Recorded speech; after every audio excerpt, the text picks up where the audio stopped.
എല്ലാ കൊളസ്ട്രോളിനും മരുന്ന് ആവശ്യമുണ്ടോ? പലപ്പോഴും രോഗികൾ വലിയ പേടിയോടെ വന്ന് ചോദിക്കുന്ന ഒരു കാര്യമാണ്, എൻ്റെ കൊളസ്ട്രോൾ 250 ഉണ്ട്, ട്രൈഗ്ലിസറൈഡ് ഒരു 200 അടുപ്പിച്ചുണ്ട്, LDL ആണെങ്കിൽ 100 110 അടുപ്പിച്ചുണ്ട്, ഞാൻ ആ മരുന്ന് കഴിക്കേണ്ട ആവശ്യമുണ്ടോ എന്ന്. പലപ്പോഴും നമ്മൾ കൊളസ്ട്രോളിന് അല്പം കൂടുതലുണ്ട് എന്ന് കരുതി ഉടനെ മരുന്ന് കഴിക്കേണ്ട ആവശ്യമില്ല. അത് മരുന്ന് കഴിക്കണോ വേണ്ടയോ എന്നുള്ളത് തീരുമാനിക്കാൻ കുറച്ച് മാനദണ്ഡങ്ങളുണ്ട്. അതിനെക്കുറിച്ചാണ് നമ്മളിന്ന് സംസാരിക്കുന്നത്. നമസ്കാരം, ഞാൻ doctor Bipin Jose, Pulma medical centre, Pala, Kanjirappally and Sultan Bathery.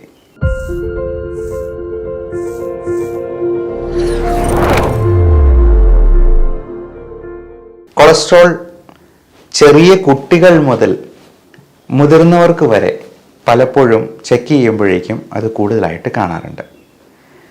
നമ്മൾ പ്രത്യേകമായിട്ട് മനസ്സിലാക്കേണ്ടത് എപ്പോഴും ഫാസ്റ്റിംഗ് ലിപ്പിഡ് പ്രൊഫൈൽ തന്നെ നോക്കുക എന്നുള്ളതാണ്. കാര്യം, ഭക്ഷണത്തിൽ ഈ കൊളസ്ട്രോൾ ഒന്നും കൂടില്ല, ഭക്ഷണം കൊണ്ടല്ല കൊളസ്ട്രോൾ വരുന്നത് എന്നൊക്കെ പലരും പല വാദമുഖങ്ങളും ഉന്നയിക്കുന്നെങ്കിലും നമ്മൾ ഫാസ്റ്റിങ്ങിലുള്ള കൊളസ്ട്രോൾ ലെവലും ഭക്ഷണം കഴിച്ചതിന് ശേഷമുള്ള കൊളസ്ട്രോൾ ലെവലും തമ്മിൽ ഒന്ന് താരതമ്യ പഠനം നടത്തിയെന്നാൽ ആ ചോദ്യത്തിന് ഒരു ഉത്തരം ആവുക തന്നെ ചെയ്യും. കാരണം ഭക്ഷണം കൂടുതൽ കഴിക്കുമ്പോഴേക്കും കൊളസ്ട്രോൾ കൂടുന്നുണ്ട് ഉറപ്പായിട്ടും.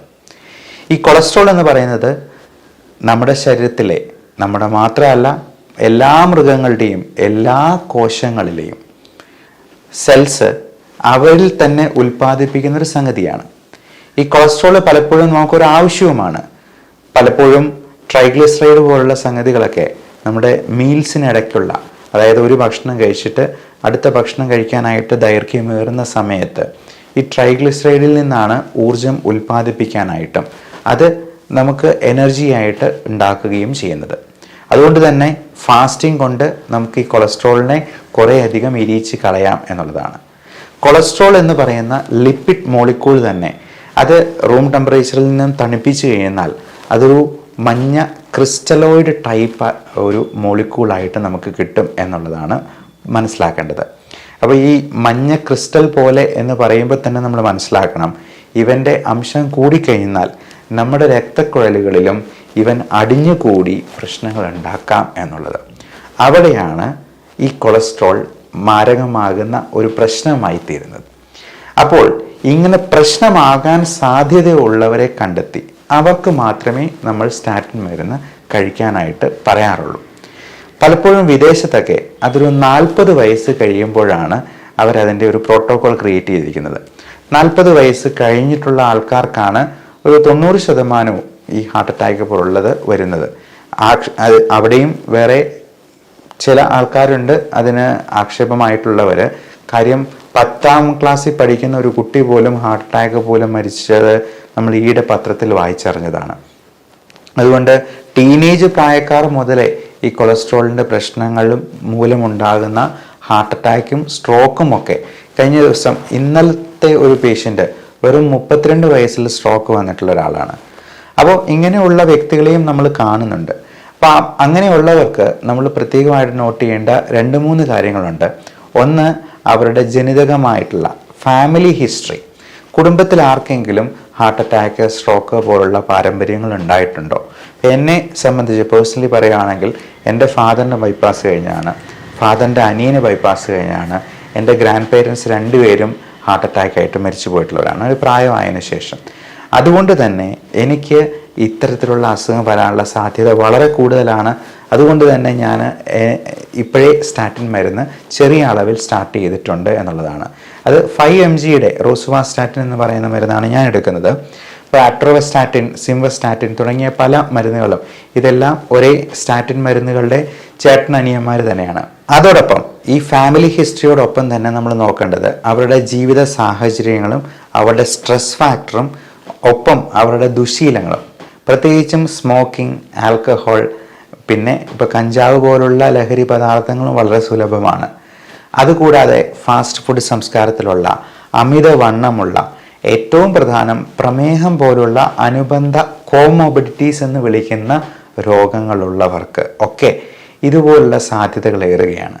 അപ്പോൾ രണ്ടിൽ കൂടുതൽ റിസ്ക് ഫാക്ടേഴ്സ് ഉള്ള ആൾക്കാർക്ക്, അത് പ്രായമാകാം, ഫാമിലി ഹിസ്റ്ററി ആകാം, നമുക്ക് ഡയബറ്റീസ്, ഹൈപ്പർ ടെൻഷൻ, കൊളസ്ട്രോൾ പോലുള്ള അസുഖങ്ങളായിരിക്കാം, അല്ലെങ്കിൽ സ്മോക്കിംഗ് പോലുള്ള റിസ്ക് ഫാക്ടേഴ്സ് ആയിരിക്കാം. അത് മോഡിഫയബിൾ ആയിട്ടുള്ള അല്ലെങ്കിൽ നോൺ മോഡിഫയബിൾ ആയിട്ടുള്ള റിസ്ക് ഫാക്ടേഴ്സ് എന്ന് പറയും. ഇപ്പോൾ സ്മോക്കിംഗ് ഒക്കെ നമുക്ക് മോഡിഫൈ ചെയ്യാവുന്നതാണ്, എന്നാൽ നമ്മുടെ ഫാമിലി ഹിസ്റ്ററി നമുക്ക് ഒരിക്കലും മോഡിഫൈ ചെയ്യാൻ പറ്റുന്നതല്ല. അപ്പോൾ ഇങ്ങനെയുള്ള റിസ്ക് ഫാക്ടേഴ്സിനെ നമുക്ക് ഒന്നെങ്കിൽ മാറ്റി നിർത്തുക, അല്ല അത് രണ്ടിൽ കൂടുതലാകുന്നുണ്ടെങ്കിൽ അതിൻ്റെ സ്റ്റാറ്റിൻ മരുന്നുകൾ കഴിക്കുന്നത് തന്നെയായിരിക്കാം നമ്മുടെ ഒരു സേഫ്റ്റി പാർട്ടിന് ഏറ്റവും നല്ലത്. ഇനി ഇതിൽ നമുക്ക് ഭക്ഷണത്തിലും നമ്മുടെ എക്സസൈസിലും ശ്രദ്ധിക്കേണ്ട കാര്യങ്ങൾ എന്തൊക്കെയാണ് എന്ന് കൂടി നിർബന്ധമായിട്ടും അറിഞ്ഞിരിക്കണം. ഇപ്പോൾ ഭക്ഷണത്തിൽ നമ്മൾ പലപ്പോഴും വിചാരിക്കുന്നത് പോലെ ഇറച്ചി മീനും ഒക്കെ കൂടുതൽ കഴിക്കുന്നത് കൊണ്ടല്ല കൊളസ്ട്രോൾ ഉണ്ടാകുന്നത് എന്ന് ഭൂരിഭാഗം ആൾക്കാർക്കും അറിയാം. അതുപോലെ മുട്ട വലിയ മാരക പ്രശ്നമുണ്ടാകുന്നതാണ് എന്നൊക്കെയാണ് ആൾക്കാർ ധരിച്ചിരുന്നത്. പക്ഷേ മുട്ടയുടെ വെള്ള ഏറ്റവും നല്ല പ്രോട്ടീനാണ്. നമുക്ക് ഇതിനേക്കാളൊക്കെ കൂടുതൽ പ്രശ്നങ്ങൾ ഉണ്ടാക്കുന്നത് ഹൈ ഗ്ലൈസീമിക് ഇൻഡെക്സ് ഉള്ള, പ്രത്യേകിച്ചും ഷുഗർ കണ്ടൻറ്റ് കൂടുതലുള്ള, ഇപ്പോൾ നമ്മുടെ അരിയും ഗോതമ്പും പോലും നമുക്ക് നല്ല റിഫൈൻഡ് ഫ്ലോറിൽ കിട്ടുമ്പോൾ ഒരു പൊടിപ്പോ അല്ലെങ്കിൽ ഒരു പൊട്ടോ ഇല്ലാത്ത അരിയിൽ പോലും ഹൈ ഗ്ലൈസീമിക് ഇൻഡെക്സ് ആണ് എന്നുള്ളതാണ് മനസ്സിലാക്കേണ്ടത്. നമ്മുടെ വെള്ളരിച്ചോറ് എന്ന് പറയുന്നത് നമ്മൾ ഈ ഷുഗറിനോട് സമാനമായിട്ടുള്ള, പഞ്ചസാരയ്ക്ക് സമാനമായിട്ടുള്ളൊരു സംഗതി തന്നെയാണ് എന്ന് എത്ര പേർക്കറിയാം. അതേപോലെ തന്നെ ചപ്പാത്തി, ഇപ്പം നമ്മൾ ചോറ് മാറ്റി വെച്ചിട്ട് ഒരു 5 ചപ്പാത്തി കഴിച്ചെന്നാൽ ഇത് മാറ്റി വയ്ക്കുന്നതുകൊണ്ടുള്ള പ്രയോജനമൊന്നും കിട്ടുന്നില്ല എന്ന് മാത്രമല്ല, അതിനേക്കാൾ കാലറി ചിലപ്പോൾ ഉള്ളിലോട്ട് പോയി എന്ന് വരും. നമ്മൾ അരിയും ഗോതമ്പും ഒക്കെ നമ്മുടെ സംസ്കാരത്തോട് വളരെയധികം അടുത്ത് നിൽക്കുന്ന സംഗതികളാണ് അരിയൊക്കെ. ഇപ്പം നമ്മൾ ജനിച്ച് ഒരു കുട്ടി ഖരാഹാരം കഴിക്കാറാവുമ്പോൾ തന്നെ ചോറൂണിൽ ചടങ്ങിലാണ് അത് തുടങ്ങുന്നത്. ഓരോ പ്രാവശ്യവും നമ്മൾ ഓണമുണ്ടോ എന്ന് വെച്ചിട്ടാണ് നമ്മുടെ എക്സ്പീരിയൻസ് കണക്കാക്കുന്നത്. ഊണ് കാലമായോ എന്നാണ് നമ്മൾ സമയം പോലും ചോദിക്കുന്നത്.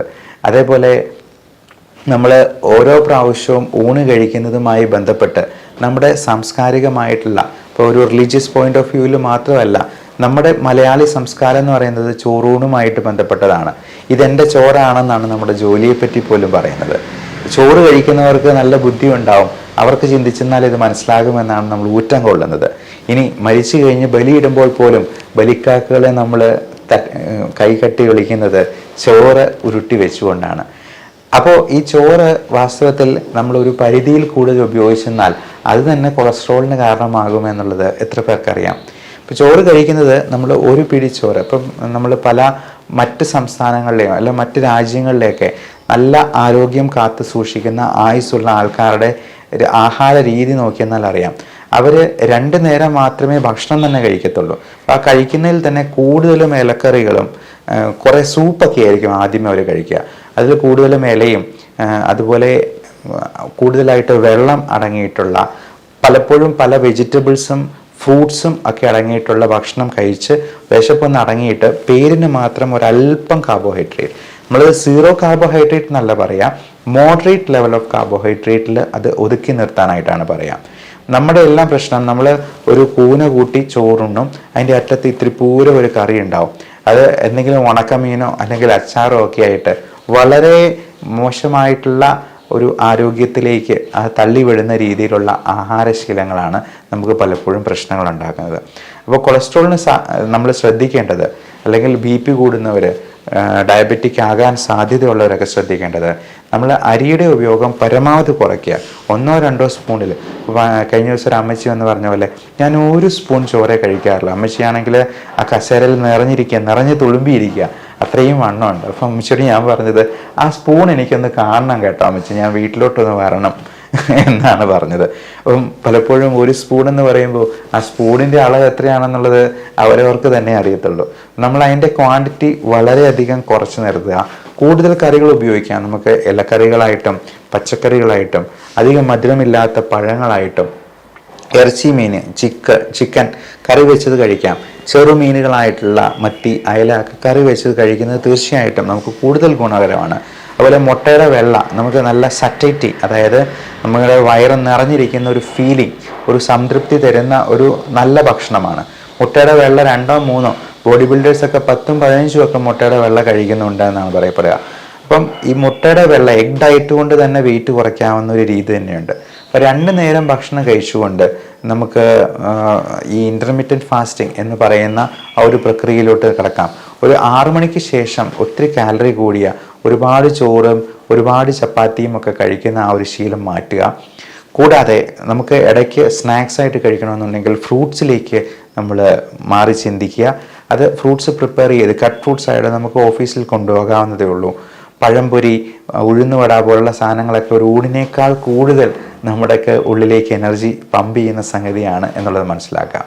ഇനി ഇങ്ങനെയൊക്കെ ശ്രദ്ധിച്ച് നമുക്ക് കൊളസ്ട്രോൾ കൺട്രോൾ ആക്കാൻ പറ്റിയില്ല എന്നുണ്ടെങ്കിൽ, നമ്മുടെ ജീവിതക്രമം തെറ്റിപ്പോയെന്നാൽ, നമുക്കൊരു ഹാർട്ട് അറ്റാക്കോ സ്ട്രോക്കോ ഒക്കെ വന്നു കഴിഞ്ഞാൽ നമ്മൾ കഴിക്കേണ്ടി വരുന്ന സ്റ്റാറ്റിൻ മരുന്നുകളുടെ അളവ് 40 മില്ലിഗ്രാമോ അതിലേറെയോ ഒക്കെയാണ്. അപ്പോൾ ഈ 40 മില്ലിഗ്രാമിൽ കഴിക്കുമ്പോൾ ഉണ്ടാകുന്ന സൈഡ് ഇഫക്റ്റ് എത്രത്തോളം ഉണ്ടാകുമെന്ന് നമുക്ക് പറയാൻ പറ്റില്ല. അത് കൊടുക്കാതിരിക്കാനും പറ്റില്ല. കാര്യം അത് കൊടുത്തില്ലെന്നുണ്ടെങ്കിൽ ആൾ അവിടെ തന്നെ മരിച്ചു പോകും.